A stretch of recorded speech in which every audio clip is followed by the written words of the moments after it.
listeners, welcome back to the channel. I'm Matthew, the man with a hat who reads. And you can't do October of Horror without talking about The King. Stephen King is probably one of the most prolific horror writers, or even prolific writers in general, that is still writing to this day. He has published so many massive sized books and very popular books. Multiple bestsellers.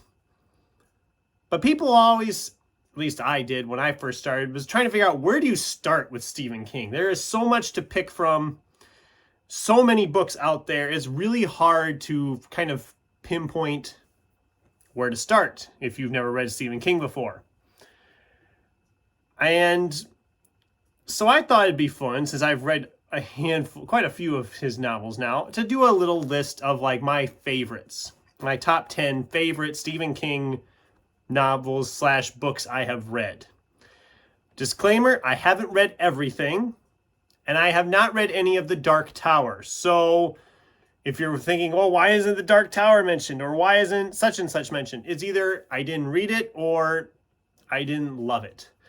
It was actually kind of hard to make this list, actually, because some of the ones I've really loved, it was really hard to rank them on a scale of 1 to 10. But let's not waste any more time. Let's dive into it with an honorable mention. The reason I put this as an honorable mention is because it was technically published under his other pen name, Richard Bachman. I haven't read all of the Bachman books, but I've read most of them. But my favorite of them was The Long Walk. It's set in it doesn't really specify it's in the future. It doesn't really specify how far in the future. And I think it's 100 boys start off walking in Maine, and they have to keep up at a certain pace and keep covering his ground until the last one standing wins. If they fall behind or if they drop over, they get shot. It's it's kind of creepy it's creepy in a way that it's just kind of brutal and sadistic. It's not like scary like some of his other books I'm going to talk about, but it's really just bizarre. It feels like a really sick Hunger Games almost is what it feels like. It just feels really dark. And it is a great one if you're looking for that kind of thing. So The Long Walk by Richard Bachman / Stephen King is my honorable mention. So let's get into the top 10. Number 10, Cujo. Now, I know I just read Cujo, so I might be a little high on that right now. But the great thing about Cujo is, while everybody's like, oh, it's about a dog that has rabies and goes on a killing spree. Yes, that sums it up pretty good. But besides all that B horror schlock type stuff, there's a lot of story going on, a lot of character development. We meet all these different people, and it's fascinating because you're so interested in all these people. And yeah, they come back and forth to Cujo as he is contracting rabies and eventually begins his murderous spree. But for a 300-page Stephen King book, because it's a shorter Stephen King novel compared to a lot of the other ones on this list, you don't really get to the dog brutally starting to kill people till you're over a third of the way in. So it's like, you keep thinking it's going to start, and it doesn't get started with that right away because you're so busy still developing these characters. And that's one of King's greatest strengths, is his character development. His characters are always fascinating, and it's why Cujo is number 10 on the list. At number 9, I put Revival. This is a newer Stephen King book that a lot of people don't talk about a lot, and it's very much it's the very definition of character study, because I remember reading it and I remember really enjoying it because of its character development about a charismatic preacher and this young boy's what's the words I'm looking for? The times their paths cross. He starts when he's a boy and he's a preacher at the church, and something happens to the preacher's wife and child, if I remember correctly, and he just essentially goes on a rant that God is dead and leaves the church, of course, leaves the pastorhood or whatever you want to call it, and then how their paths cross again and again up to the future. Well, to the present day of the story, not the future, but you know what I mean. And it's very much psychological and character driven, and it's fascinating. It's just a fascinating read. And I wish more people would talk about it, because it's clearly, I think it's one of his best. Obviously, it's in my top 10. What am I saying? At number 8, Stephen King writing a time travel book. Sign me up. 11/22/63 takes us back in time to the JFK assassination, about a guy going back in time and trying to prevent that from happening. But it's not as simple as pinpointing him to that date and saying, yes, here's where we're going to be going with this. And there's so much to like there. Again, character development is fascinating. I know some people don't like it as well because they think it's drawn out and long, and it is long, but a lot of Stephen King's books are. So, I mean, if that's the only reason you're holding off on it, I don't think that's fair to it. If you aren't big in horror, but you're more history or time travel or that kind of stuff, you'd probably like 11/22/63 as a good starting point for King because of that historical angle. And it was really fascinating. It's really a fascinating read. At number 7, The Green Mile. The Green Mile has been adapted into a film, as I think a lot of these actually have on my list. Well, a handful of them have, but I haven't seen the movie yet. I have it sitting in my stack of movies to watch, but I really want to get to it at some point because the book was just, well, it was almost heartbreaking. It's almost a heartbreaking read. It has its scary moments, but it's essentially about a guy working on like a death row and this interactions he has with an inmate on death row. And that this inmate isn't as... he's not really what they think he is. See, there's different things he's been doing. He has some very strange powers, it seems like. And you're not ever really sure if he actually does commit the crimes, if I remember right. Well, actually, no, I think they do get into that, but it's been a long time, sorry. But again, though, it's like I've said about all these so far, it's just a fascinating character study, but it's also, again, more of a, it's not really even horror, it's more dramatic. It has its horror elements, but I wouldn't specifically call it horror, if that makes any sense. It has horror elements, so it kind of can be filed there, but it's not completely horror. At number 6, I have the big one, the magnum opus, The Stand.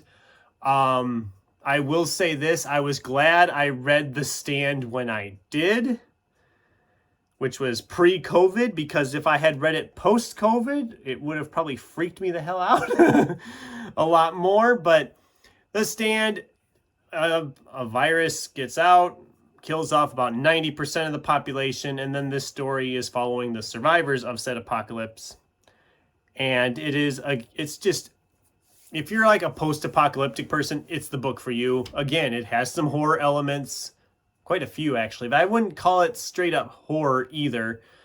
But it's a good post-apocalyptic book. And I think it's one everybody should read at least once.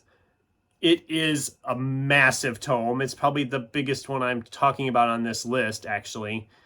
But it is well worth reading if you haven't read it. Okay, we're getting up to the top 5. So again, if I didn't say this earlier, I don't think I did. This is just my opinion on my favorites. I'm not saying these are the best he's ever written. I know my list is not the official list, and there's plenty of other people who have read everything by Stephen King and can do better lists, and that's great. I'm essentially making this list sharing my favorites, and that way if any of these sound good to you and you want to start with Stephen King, you know what you can start with. But whatever. Number 5, Salem's Lot. Stephen King writing a vampire novel, and it is every bit as scary and bloody and creepy and everything you want. It is just, That's the thing. As I got to this top 5, I was having a hard time pinpointing which ones go where, because all of these are really good for different reasons. And of the ones I had on my top 5 here, Salem's Lot is probably the scariest of them. If I had to say which one was the scariest for me, it's just really creepy, really menacing. The vampires are scary. This ain't no Twilight vampires. This is full-on bloody killing vampires. So if that's your thing, there you go. At number 4, another book that a lot of people don't talk about, but it's starting to get people talking about more, Needful Things. I loved this book so much, and I was surprised by how much I enjoyed this book, because it is a horror book. I don't think it's really, it's more like, how's the way to describe? I should have really practiced on this a little more, shouldn't I? Anyway, I think it really kind of shows the darkness inside all of us really well. It is very much like, okay, what little things can push our buttons until we kind of snap and resort to violence? And that's kind of what this book is doing. A guy opens a store, he sells things that people need, but then they don't really pay with money. They pay with like this, or a favor, or a memory, or whatever, weird stuff like that. And it's just really starts to work on people, and people are turning against each other. And the second half of this book, or like the last third, is just brutal. I remember that because the whole town is essentially turned on each other, and it's insane. But it's really good. It's really, really good. And I probably just screwed up because there again, it's been a while since I read it. I probably should have done a refresher on some of these before I started talking about them. But at number 3, on writing, Stephen King has done a few nonfiction works, not a lot, but this is probably his best. It's one of my personal favorites. If you ever were thinking about writing, this is the book for you, because King explains the writing craft so well in this book. It is just so interesting, so well written, and it's not very long either. It's a great one. If you ever wanted to write, or you are attempting to write, you should definitely read On Writing, even if you've never read a Stephen King book before, because regardless what you think of his novels and short stories and whatnot, you know he can write because he's that big of a bestseller. So what other reason would you need to pick up a book about him telling you the best way to write? I mean, it's a no-brainer in my opinion. But at number 2, It is fantastic. 5 kids taking on this entity known as Pennywise. Well, but you know what I mean. He's typically in the form of Pennywise the dancing clown. And if you have a thing about clowns, it's obviously not for you, but it is a great coming-of-age novel with a lot of horror elements. There is that scene that everybody knows about who's read it, and that it's very controversial, and I'm not going to talk much about it. Clearly, it doesn't belong there. But whatever. If you've read it, you know what I'm talking about. And even if you haven't read it, you probably know what I'm talking about. But it's massive, but it doesn't feel massive. It's like almost 1,000 pages, but it doesn't feel like it. It just flies by once you get into it. Or at least it did for me, and I know it has for other people. But it is probably his most well-known novel, standalone. I mean, you could debate that with stuff like The Shining or The Stand or others, but I think it is probably his most mainstream, well-known book that he's written. And it's in good position at number 2 on my list. And at number 1 is his novella collection, Different Seasons. I love this book. I love all the stories in it for different reasons. You have Rita Hayworth in The Shawshank Redemption, which is The Shawshank Redemption, which is a great movie, and it's an even better story. Apt Pupil, which is a creepy, creepy story about an old Nazi in hiding and his meetings with this kid who is kind of led down into that dark path. The Body, also known as Stand By Me, if you're the big fan of the movies. I mean, and the other story is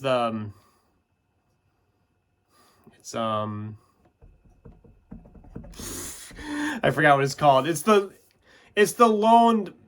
It's probably the worst in the collection. It's like the cold December or something. Long cold winter. I can't remember. It's something with December or winter, but it is probably my least favorite of the whole collection. But the collection as a whole is fantastic. It is probably his best novella collection, in my opinion, of the ones I've read, that is. But it's just, each story is its own thing, and each story kind of is its own genre of a sort. And that's, I mean, it's a personal favorite of mine. It's one I do want to revisit. Probably the most of any of these, it's the one I want to revisit the most, which is why it's at number 1 on my list. So that was my list of the top 10 Stephen King books I have read. It's just an opinionated list. It's just my opinion. I'm sure there's other people I'll be in the comments right now saying, where's The Shining? Where's Pet Sematary? Where's The Dark Tower? Well, I'm sorry. I haven't read everything. I did read The Shining, and it was a very close decision between The Shining and Cujo for me at number 10. So there's a bonus there. Shining is like just below the top 10. So, you know, it's my list. Anyway, what did you guys think? Have you read any or all of these? What's your favorite Stephen King book that you have read? I'd love to hear from you in the comments down below. It might be one I haven't read, so that'd be cool. In the meantime, thanks for watching, and until next time, keep turning pages.